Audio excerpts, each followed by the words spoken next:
Bonjour à tous, salut YouTube, bienvenue dans votre chaîne News Tech et Gaming pour ce tout nouvel épisode des News de Monsieur Chris Gaming, l'épisode 11 déjà. Avant toute chose, j'aimerais, comme d'habitude, remercier toutes les personnes qui ont rejoint la chaîne, qui se sont abonnées. Merci à tous les commentaires dans mes précédentes vidéos, notamment celles beaucoup plus orientées tech et mobile sur le Galaxy S23 Ultra. À ce sujet, je suis en train de préparer un vrai gros test sur ce téléphone qui est absolument fabuleux. Vous en saurez bientôt beaucoup plus. Allez, on passe tout de suite à l'épisode 11 des News Gaming avec des annonces plutôt assez intéressantes. Donc installez-vous bien, c'est parti.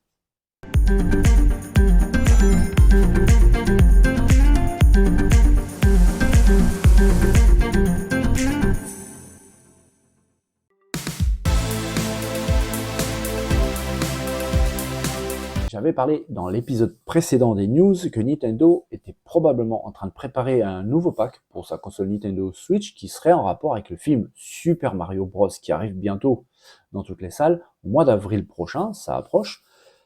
Mais j'avais pas énormément d'informations. Je vous avais dit qu'il y aurait probablement un code pour télécharger un jeu, que ce jeu serait Super Mario Odyssey. J'avais dit aussi qu'il y aurait peut-être un petit quelque chose en rapport avec le film. Alors, j'avais imaginé pourquoi pas une petite statuette, un amiibo. J'avais imaginé aussi pourquoi pas une console un peu customisée aux couleurs du film qui arrive bientôt. Mais finalement, c'est pas le cas. On voit ici le coffret donc de ce pack. Alors petite précision, il s'agit du pack réservé au continent nord-américain, donc les USA et le Canada. Mais on y trouve une console, somme toute banale. Déjà, c'est une Nintendo Switch classique et ce n'est pas celle avec l'écran OLED. Les Joy-Con sont customisés, ils ont ce rouge Mario, mais voilà, rien de plus. Ce petit truc en plus, en rapport avec le film, il s'agit tout simplement d'autocollants, des stickers, donc sur le film Super Mario Bros qui seront dans la boîte. Donc petite déception quand même. La boîte paraît plus customisée que la console en elle-même, avec par exemple à l'arrière cette bonne tête de Mario Bros. Euh, en fait, finalement, il y a quand même une petite surprise, c'est que, et vous le voyez ici d'ailleurs sur cette image, c'est qu'il y aura finalement un jeu à télécharger parmi 3 jeux. Ce ne sera pas seulement Super Mario Odyssey. Vous pourrez télécharger Super Mario Odyssey, ou alors vous pourrez télécharger Mario Kart 8 Deluxe, ou alors vous pourrez télécharger New Super Mario Bros. U Deluxe. Donc il y a un choix à faire parmi ces 3 jeux, c'est quand même pas mal. Pas plus que ça au niveau customisation, c'est peut-être un petit peu dommage. J'aurais bien aimé que Nintendo aille un peu plus loin dans la démarche, surtout si c'est quelque chose en rapport avec le film qui a l'air vraiment bien. Ça aurait été pas mal un peu de marquer le coup, sauf si Nintendo plus tard décide à sortir quelque chose vraiment spécifique au film. Pourquoi pas une machine un peu collector, une statuette, on ne sait pas. En tout cas, le pack sera disponible le 10 mars prochain au prix de 300 $. Alors là, par contre, je ne sais pas si c'est le 10 mars que pour le continent nord-américain ou est-ce que c'est le 10 mars global. Je sais qu'il y a cette date qui est mentionnée avec ce prix de 300 $. Pour l'instant, on n'a pas le prix officiel européen. Vous pouvez être sûr que Nintendo va très bientôt communiquer là-dessus. Donc, et probablement aussi préciser la date de sortie pour l'Europe et donc pour la France. Dès que j'ai à la limite ces informations-là, le prix et la date de sortie européenne, je ferai un petit short rapidement pour vous tenir au courant de ce sujet.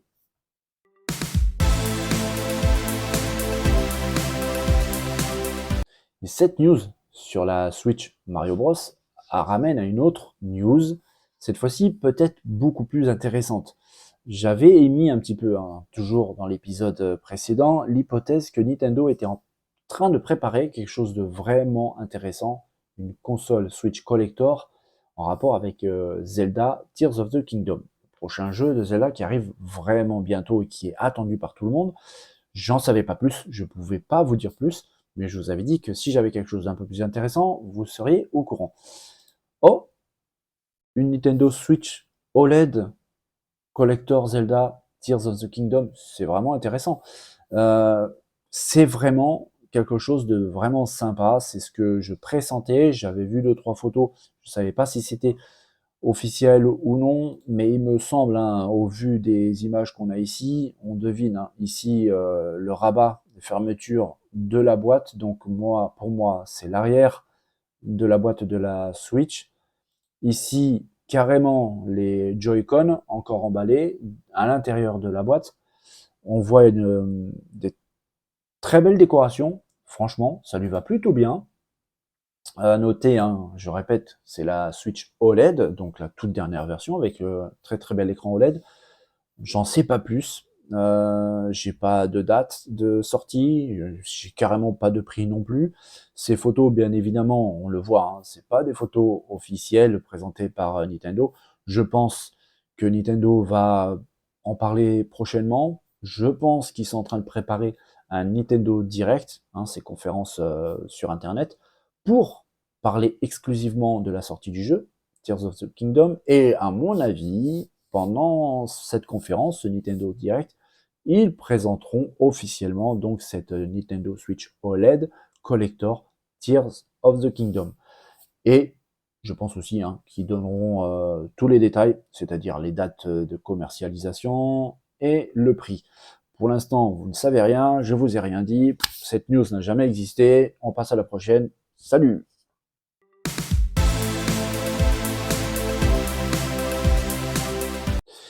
J'avais parlé dans une précédent épisode des news de Monsieur Chris de Test Drive Unlimited Solar Crown. Alors un jeu, hein, très populaire, un jeu de voiture très populaire, mais malheureusement depuis longtemps, depuis plusieurs mois, on n'avait aucune news, j'avais aucune news au sujet de ce jeu qui était vraiment attendu, un des plus attendus au niveau course automobile. Je commençais à me poser un peu de questions parce que depuis un moment, tout ce qui est report, voire carrément annulation, c'est un petit peu monnaie courante, c'est un peu la mode. Je commençais un peu à me demander si Test Drive avait pas passé un petit peu à la trappe, mais finalement non. Bon, j'ai été rassuré parce que l'équipe de développement a décidé de communiquer sur le jeu avec un long message posté sur la page Steam du jeu. C'est vraiment très intéressant. Il déclare notamment que le jeu va se dérouler à Hong Kong, qu'il y aura pas moins de 14 concessionnaires, évidemment spécialisés dans plein de marques différentes. Vous aurez des allemandes, des italiennes, des américaines. Il y aura bien sûr de la supercar, de la GT, du tout-terrain, des marques comme Porsche, comme Lamborghini, comme Ferrari et bien d'autres, avec des garages dédiés. Bien évidemment, on pourra customiser, personnaliser énormément de choses, que ce soit le design comme l'intérieur, la peinture, ou bien sûr tout ce qui est mécanique, freinage, châssis, performance, moteur, boîte de vitesse, j'en passe et des meilleurs. Quelque chose de très intéressant, c'est que l'équipe de développement a décidé, bon, bien évidemment, de customiser tout type de moteur thermique, mais aussi les voitures électriques. À mon sens, j'ai l'impression que c'est la première fois qu'un jeu prend en compte les voitures électriques pour la personnalisation. On va voir ce que ça va donner. Mais dites-moi, hein, si je me trompe en commentaire, si j'ai l'impression que c'est la première fois donc qu'un jeu de course automobile inclut des voitures électriques personnalisables. Ça, c'est intéressant. Je suis assez pressé de voir un petit peu le résultat. En tout cas, les test drives ont toujours été des très très bons jeux. On attend celui-là avec impatience. Ça fait plaisir d'avoir des nouvelles. Mais pour l'instant, malheureusement, je n'ai ni de date de sortie, ni le prix. Je sais qu'il est prévu pour l'année 2023. C'est assez vague, surtout après ce que j'ai dit tout à l'heure concernant tous les retards. J'espère qu'il n'y en aura pas. 2023 vient à peine de commencer, on en est au début.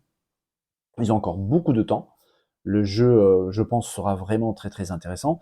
À noter qu'il est prévu de sortir sur PC, PS5, Xbox Series S et X. Donc, ce n'est pas un jeu cross-gen, il est exclusif aux machines nouvelle génération. Donc, ça promet quand même quelque chose qualitatif de très solide. Dès que j'ai quelque chose de plus intéressant à vous dire, surtout concernant une date, ben, vous serez au courant.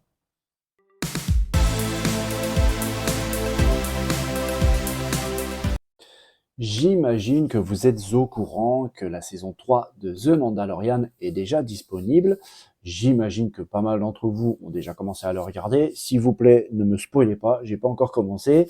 Euh, on sait que Microsoft a l'habitude de sortir des machines collector. Microsoft est assez friand de la chose, c'est pas pour me déplaire, avec des consoles pimpées collector à l'effigie de tel film, de tel jeu ou de telle série.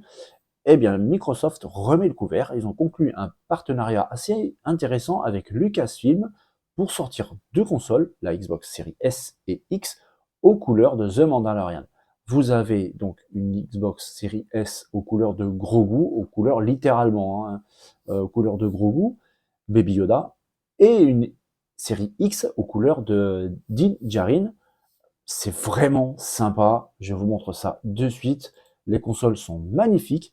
Comme je vous disais, la série S est vraiment littéralement en couleur de Grogu avec ce vert. Mais chose très intéressante, la console est de base est noire alors que normalement elle est blanche. Ça rend vraiment bien.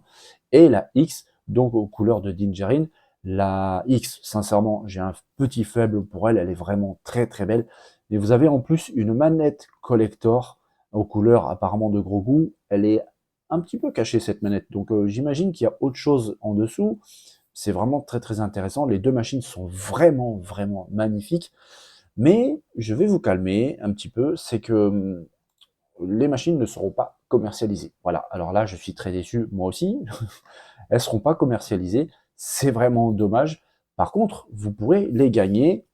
En ça, Microsoft est assez malin. Vous avez jusqu'au 11 mai prochain pour aller sur la page tweet officielle, de partager, de retweeter ce tweet, et vous serez tiré au sort pour peut-être gagner l'une ou l'autre de ces machines collector qui sont vraiment, vraiment magnifiques, vu qu'elles ne seront pas commercialisées. J'imagine même pas le prix d'une machine pareille dans quelques temps.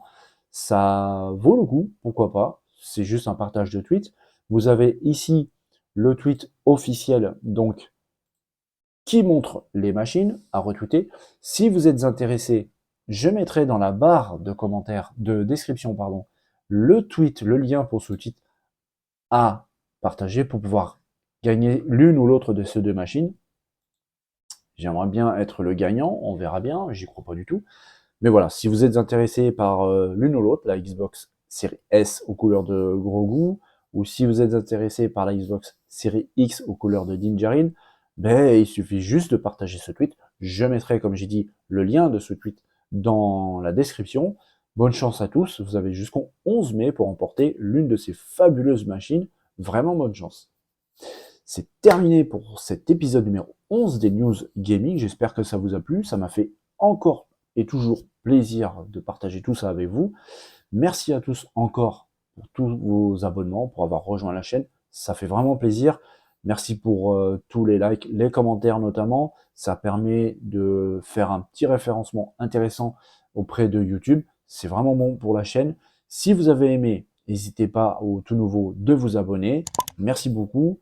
Je vous dis à très bientôt. Portez-vous bien, amusez-vous bien. Moi, je repars bosser pour l'épisode prochain, le numéro 12. Il y a beaucoup de choses à faire et j'ai aussi les news tech et mobile à préparer. À très bientôt.